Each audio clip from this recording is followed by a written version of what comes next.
So welcome to the Cosmos for Schools webinar. Thank you for taking the time this afternoon.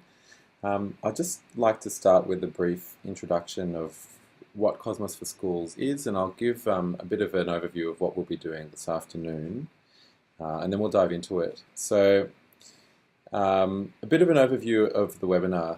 So I'll start off by outlining who we are and why we do what we do. Then I'll talk us through the student experience in Cosmos for Schools, the workflow between the teacher and the student, how to enroll students, model answers, modifying lessons, and then we'll have a bit of a Q&A session at the end as well. So, who we are and why we do what we do. Well, I'm just actually here on our Cosmos for Schools website, and I'm just going to show you, we're going to start off with the magazine, because this is where our story actually starts.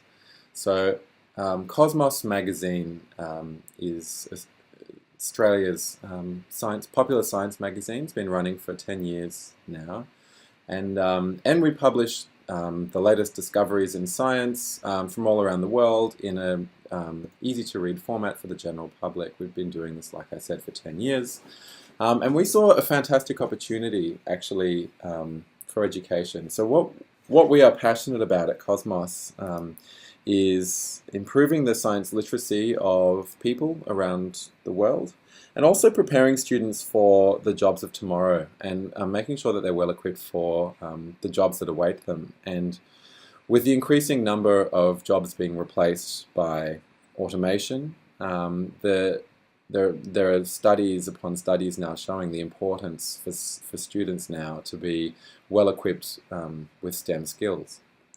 So that's our passion, and we sort of saw this fantastic opportunity for us because Cosmos magazine, because we're producing stories on the latest in science, that's something that's naturally engaging for students. So we have stories on, for example, the Ebola crisis and the Rosetta Comet landing, and of course many more. So why can't we potentially produce curriculum-aligned content based on those stories? So if we take the Ebola example, instead of teaching Ebola in the context, instead of teaching diseases in the context of the bubonic plague, something that has little to no relevance to students today, why not teach it in the context of Ebola, something that they're hearing in the news? If we're talking about gravity, instead of talking about gravity in the context of apples falling on heads, why don't we talk about it in the context of the Rosetta Comet landing, the very first time that humans have landed anything onto the surface of a comet? Much more engaging. So we started out with this premise of building science lessons based on science news, but that wasn't enough. So we wanted to make sure that the delivery of that content was engaging in and of itself as well. So that's why we partnered with Style Education, who have a fantastic e-learning platform for delivering content to school students. It's multimedia rich, it's interactive delivery, and accommodates for modern pedagogies as well, such as flipped learning, self-paced learning, differentiation, and so on. So we partnered with Style to create both relevant content for students, being based on the magazine, but also with an interactive delivery. And so that's who we are. That's Cosmos for Schools. It's the sum of those parts. So what I'd like to do now is I'm going to actually dive into my Cosmos for Schools account and actually walk you through what we have. So I'm just going to hop over to a different tab that I've got here. Right. So here is, this is my home page, and this is the home page that anyone who is subscribed to Cosmos for Schools has. So we produce lessons for years 7, 8, 9, and 10. And every single lesson that we have is mapped to the Australian curriculum. So what I'm going to do is I'm going to hop into Year 10 here, and we're going to work our way through an example Year 10 lesson. So just to show you, we have a whole host of lessons here. If I sort of quickly read down the page, you'll get an idea. We've got Newton's second law, we've got evolution, we've got stars, genetics, energy conservation, ocean currents, and so on and so on. So between all of these lessons, we have the Year 10 curriculum covered. So what I'd like to go through with you is this Newton's second law lesson. So if I click to expand it, you'll see it reveals inside 5 different sections. So we've got introduction, gather, process, apply, and career. Now every single one of our lessons is built in this exact same way, and I'll just quickly describe this to you now. So introduction, that's actually where we lead with the story from Cosmos magazine to engage the students with the story, which I'll get to in a minute.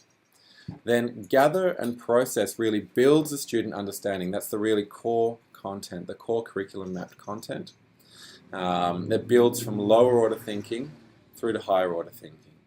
And then apply, the section after that, will either be an assignment or an experiment.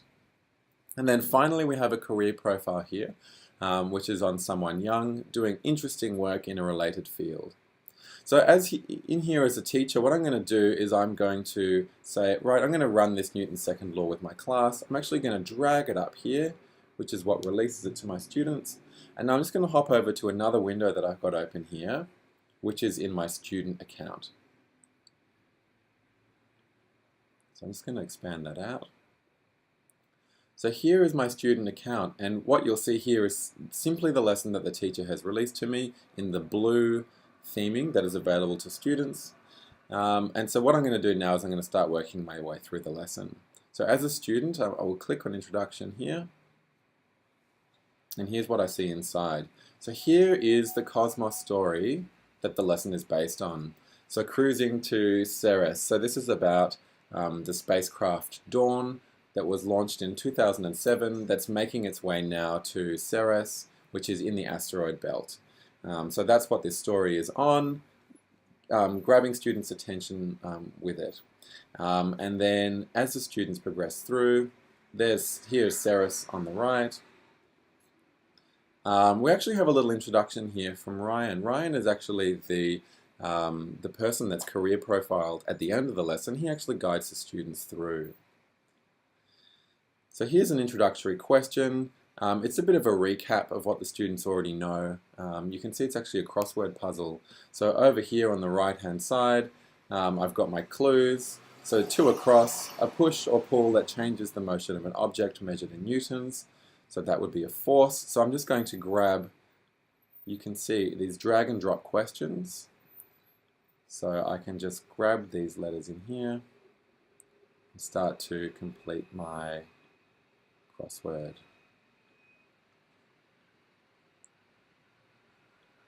So the students work their way through. So I'm just going to skip the rest of that and click through to the next section.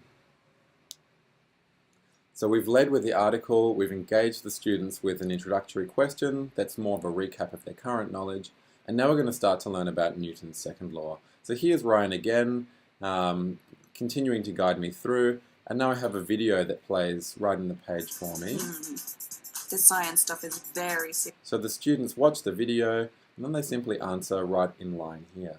So describe what you saw happen to the 3 balls in the second part of the video. So I saw that. You can see that the student work actually goes straight onto the page here. And if you can see, right next to question 1 there, it says save. So all of the student work is actually automatically saved for them. They don't lose any work. It's all there for them if they log back in. So I'm going to continue through the lesson here, and here we're starting to explore the relationship between a force, mass, and acceleration. So here's a simulation that's embedded into the lesson where the students pick one of these 4 differently massed balls, and they apply the same force to those different balls. So if I click on the 5-gram mass here, you can see that Space Kid here is about to blow on the ball, and it tells me the acceleration. So based on that information, I'm just going to fill out the table below. And if I do the next 10-gram mass, blows on the ball, and there's my acceleration. So you can see that students are starting to build up their understanding between force, mass, and acceleration. They're interacting with the simulation there, they're filling in their data in the table, and now there's a drag and drop here for them to, based on their data, force equals mass times acceleration. So without going through the full lesson, you can see there are more simulations in there, multiple choice questions, more videos, more drag and drops, more multiple choice. Now what I would like to show you at this point is some of the workflow that the teacher-student workflow that happens in the classroom. So I've been working through here in my student account. I'm just going to go back over to my teacher account. I'm actually just going to halve my screen actually, so we can see both at once. So I've got my teacher account on the left and I've got my student account on the right. Now in my teacher account, what I'm going to do is I'm going to go in to gather the same activity that we were just working on. And what I'm going to do is I'm going to go to Classroom Analytics. Now this is a tool that teachers have that shows them where all of their students are up to in real time in that particular lesson. So Kelly Fraser, that's just the student account that I have here. You can see there's the name in the top right. And underneath that, you can actually see I've got this question analysis section. And this is all the questions we've been working through, but you can see that for questions 5, 7, 8, 9, and 10, there are these bars that sit right next to them. And what that actually tells me as a teacher is, for those questions that can be automatically marked, it actually shows me how many students got that right or wrong. So on the right here, we're up to question 7. So I'm just going to start answering these. I'm just going to answer them randomly. I'm just going to start clicking through. And keep your eye on what happens on the left. You can see I'm pretty good at guessing. Oh.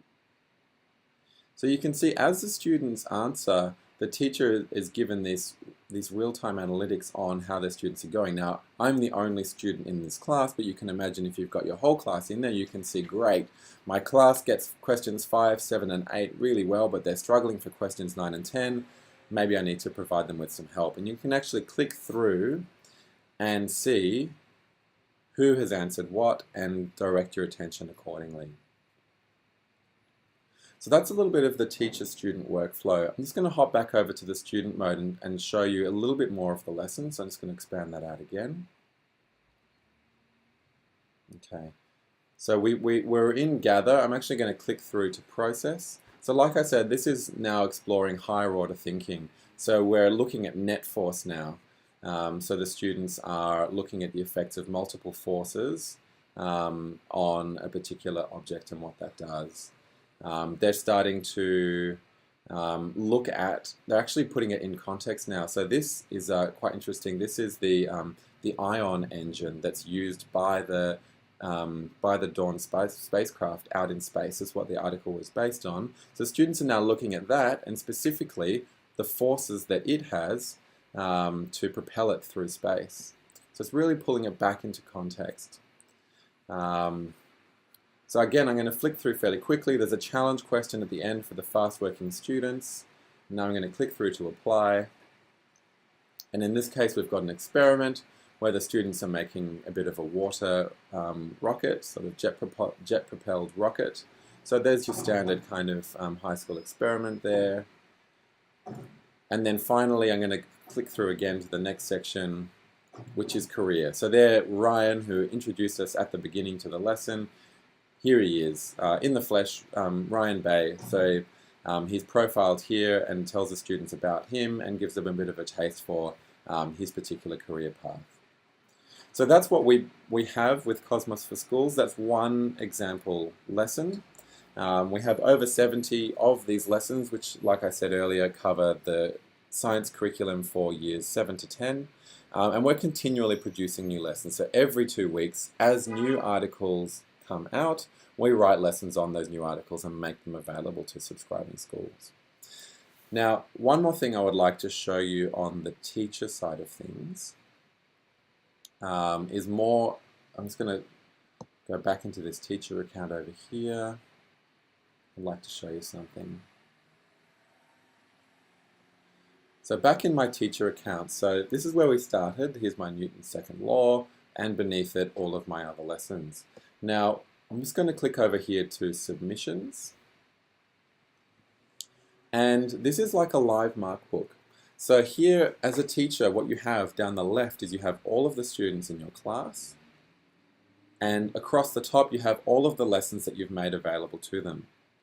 So as I did before, I released Newton's second law to my class, which of course, just for today, is Kelly, which is the other window that I have open.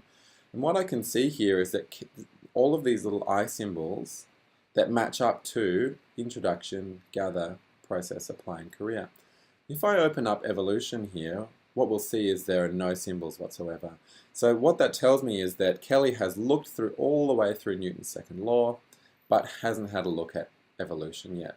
So if you can imagine this for your whole class, you can see exactly where all of your students are up to with all of the work that you've set for them. Now what you can do from the point of view of a teacher is for any one of these is click and be taken through to that student's copy of the work. So I'm just going to click here on Kelly's introduction. And if I scroll down, you'll remember that I half completed this earlier, and there it is there. So I can see the student work, and I actually can leave inline feedback as well. So I can say, good start, but please finish. So that feedback will be made available to the student, and beyond leaving text feedback, you can also leave audio feedback straight on the platform. So down here, if I click on the little microphone and say allow, now Style is recording me right now, so I can say, Kelly, you've made a good start, but I would like you to finish this activity now. I'm going to click finished. That's going to upload into Style, and that audio recording of my feedback is going to be made available to Kelly. So that's the workflow between students and teachers.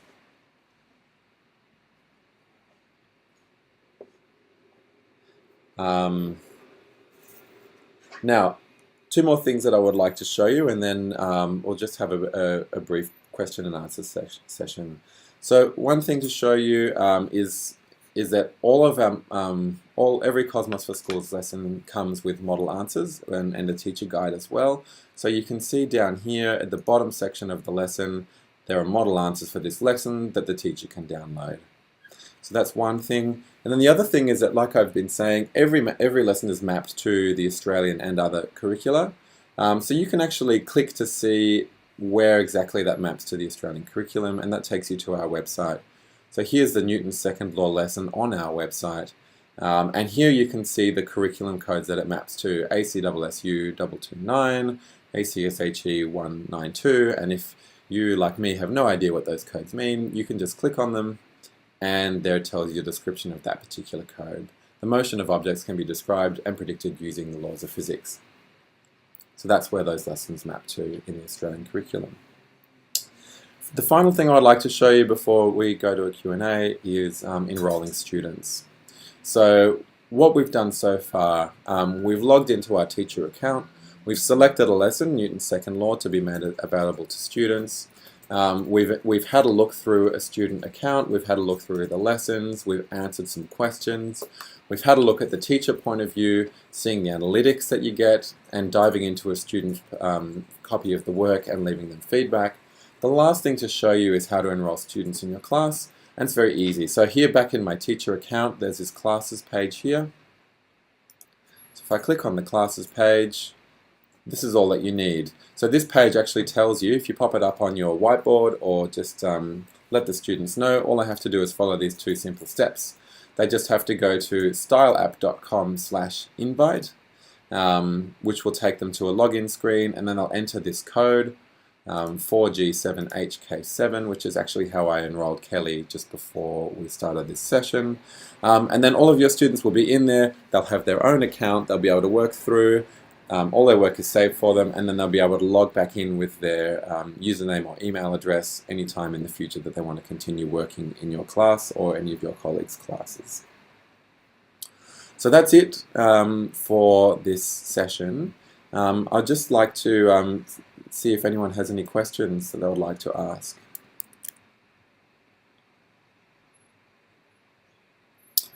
So I just got a question here from Valerie. Is this iPad friendly? Yeah, good question. So the Style platform that the lessons are all based in is explicitly built to work on any device and any browser as well. So yes, it is iPad friendly. In fact, there's a free iPad app that you can download as well. So you can either use it on Safari on the iPad, or you can also use the iPad app. But like I said, the Cosmos for Schools works on any device and on any web browser. We've got a question here from Chris. How many classes can a teacher manage through one subscription? And then I can see, Valerie, you've got a question there as well. So I'm just going to answer Chris's question first. Chris, through a subscription, teachers can have as many students or classes in there as they like. So one thing I haven't shown you, which I'm just going to show you now. So I'm back in my account here. I've got 7, 8, 9, and 10. I'm just going to hop into year 10 here, and I'm going to go to my classes page, which is the last place that we were, which is where we enrolled students. You can see on the left here, I've got my students, and there's also this button here that says add class. So I can actually add a class in there, and now I've got a second class. So if I have more than one year 10 class, I can manage them in here, and I can add students to this one, class B, or this one, which I might want to now rename to, say, class A. So in answer to your question, no, there is no limit to the number of classes that you can have. And Valerie has a question there. Does that mean that Flash Player is not needed? That's absolutely correct, Valerie. So all you need to do to use the lessons from the point of view of a teacher or from the point of view of a student is simply open up your favorite web browser and log into your account. There's no need to install anything. It will just simply work. You can even use it on your phone as well, if you wish.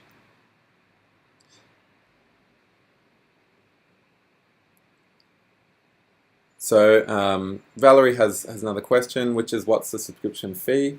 So that's a good question. I'll just hop over to our website and show you. So let's go to cosmosforschools.com and let's go down to pricing. So Cosmos for Schools here is an $800 site license for schools, and that's an annual fee. And what that covers is complete access to all of our lessons. So over 70 lessons. For the full coverage of the 7 to 10 curriculum, you get access to all of those lessons. Plus, as each lesson gets released every 2 weeks, that gets delivered to your account as well. It also includes 5 print subscriptions to the print magazine, to Cosmos Magazine, as well as access to the digital edition of Cosmos Magazine. And so for all of those, that's for as many staff and students as you wish to have in there. Okay, great. Thank you all for joining us today. I wish you a good afternoon. And if you have any questions that you think of later, we'll just send you a follow-up email now. So you've got our details, and if you think of anything else, you can feel free to reach out. Thanks again for coming, and have a great afternoon.